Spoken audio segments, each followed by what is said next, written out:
Elle était la dernière sans poste. Sa défaite aux législatives de 2022 l'ayant contrainte à quitter, le ministre de la Transition écologique, Amélie de Montchalin, attendait d'être recasée. Si est-il désormais chose faite. Selon les informations du média en ligne Politico, la conseillère régionale d'Île-de-France va être nommée ambassadrice de la France à l'OCDE, l'Organisation de coopération et de développement économique qui réalise des études économiques, notamment sur les échanges commerciaux, rapporte Marianne. Une annonce qui a été rendue officielle lors du Conseil des ministres, ce mercredi 23 novembre. En succédant à Muriel Pénicaud, Amélie de Montchalin récupère un poste rémunéré 10 € net par mois, tweet le journaliste Olivier Truchot. Un salaire qui fait parler. Et c'est mieux payé que ministre, 10 000 net, écrit l'animateur de BFM Télévision. Tu perds aux élections ? Hop, on te trouve une bonne planque à 10 000 par mois. Si est-il bien la Macronie ? Quand on est macronien, commente un autre internaute. Un autre ironise, le recasage se poursuit en Macronie où le PR fait traverser la rue à ses proches.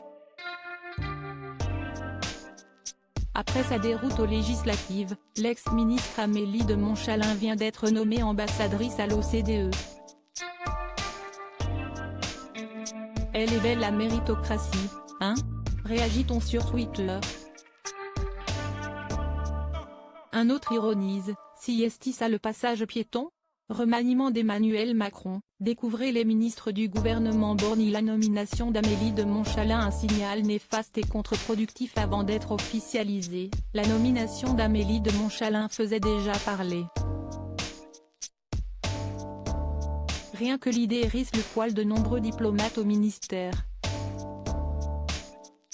Ce serait vraiment inquiétant qu'Emmanuel Macron nomme une personne qui n'a aucune expérience en diplomatie à ces postes tant convoités, écrivait Marianne en juillet dernier dans un article consacré à l'ancienne ministre.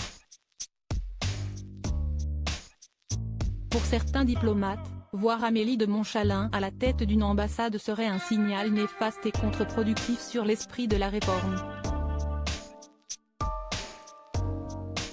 Et pour cause, la conseillère régionale d'Île-de-France dans l'Essonne depuis juillet 2021 est à l'origine de la réforme de la haute fonction publique qui supprime le corps diplomatique.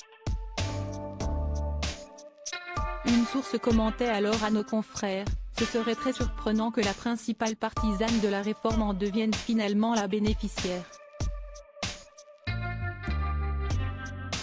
Cette réforme a été décidée au nom du décloisonnement de l'administration. Là, on nommerait une ancienne ministre et qui plus est sans aucune expérience diplomatique. Il la mettait alors en garde, nous collaborerons certainement en froid de cordialité. Crédit photo, Jacques Whitpool Best Image.